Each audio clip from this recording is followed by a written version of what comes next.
I would like to give credit to BSP because they're also coming outward with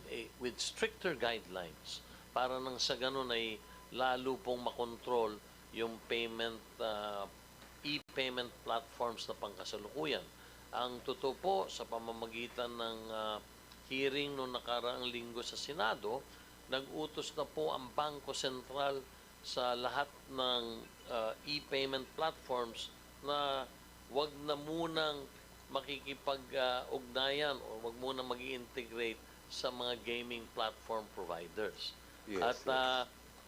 para po sa kaalaman ng lahat, inuobserbahan po ng PAGCOR nito pong magsimula po nung araw ng linggo hanggang kahapon ay bumagsak po ng siguro 50% ang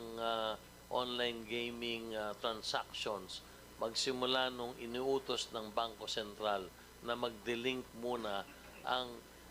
mga e-payment